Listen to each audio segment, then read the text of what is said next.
Hello hi అందరికీ welcome back to our channel. నేను మీ లావణ్య. బెల్లంతో పల్లీలు నువ్వులు కలిపి భక్షాలు చేశాను. చాలా బాగా వచ్చాయి అండ్ ప్రాసెస్ కూడా చాలా సింపుల్. మనకి పప్పుతో చేసే భక్షాల కంటే ఇది చాలా సింపుల్ ప్రాసెస్. ఎలా చేయాలో చెప్తాను. ఒక గ్లాస్ మైదా పిండి, హాఫ్ గ్లాస్ పూరి పిండి తీసుకొని బాగా మిక్స్ చేసుకొని కొద్దిగా వాటర్ యాడ్ చేసుకుంటూ చపాతీ పిండిలా కాకుండా కొంచెం లూజ్గా తడుపుకోవాలి. ఇలా తడుపుకున్న తర్వాత దీంట్లో కొద్దిగా ఆయిల్ వేసుకొని మళ్ళీ ఒకసారి బాగా పిసుక్కొని ఒక గంట సేపు నానబెట్టుకోవాలి.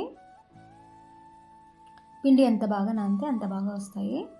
ఇప్పుడు స్టవ్ ఆన్ చేసుకొని స్టవ్ పైన కడాయి పెట్టుకొని ఒక గ్లాస్ పల్లీలు తీసుకొని చిన్న మంట మీద వేయించుకోవాలి. పెద్ద మంట మీద వేయించుకున్నామంటే లోపల అనేవి కాలవు, పైన కాలుతుంది.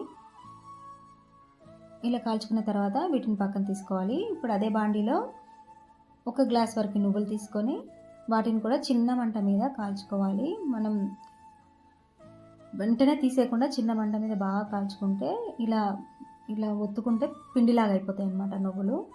వీటిని బాగా మొత్తం చల్లారిన తర్వాత పల్లీలను పొట్టు తీసుకొని మిక్సీ గిన్నెలో వేసుకొని మిక్సీ పట్టుకోవాలి. వేడిగా ఉన్నప్పుడు మిక్సీ పట్టుకుంటే పొడి పొడిగా రాదనమాట, ముద్దలాగా వస్తుంది. ఇలా మిక్సీ పట్టుకోవాలన్నమాట. మిక్సీ పట్టుకున్న తర్వాత దీన్నంతా ఒక బౌల్లోకి ట్రాన్స్ఫర్ చేసుకోవాలి.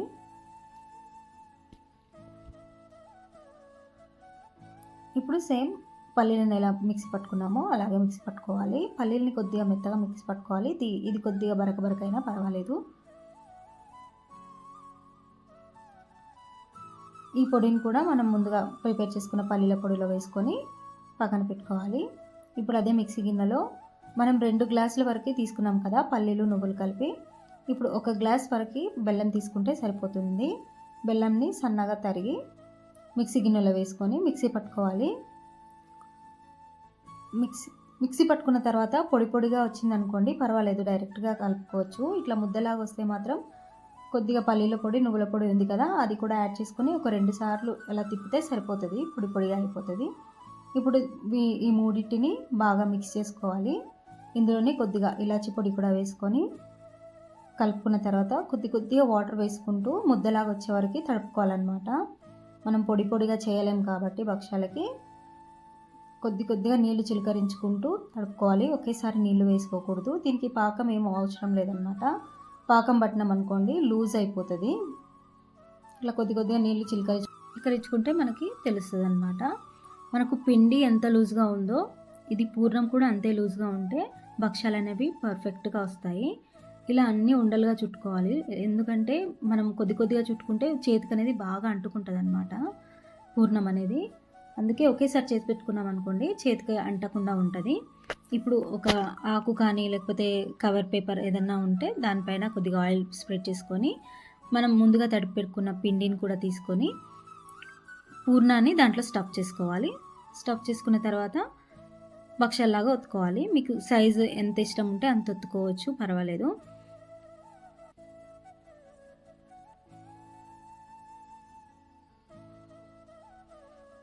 చాలా సింపుల్ ప్రాసెస్ అండి అండ్ టేస్ట్ కూడా చాలా బాగుంటుంది. డిఫరెంట్ టేస్ట్, హెల్త్కి కూడా చాలా మంచిది.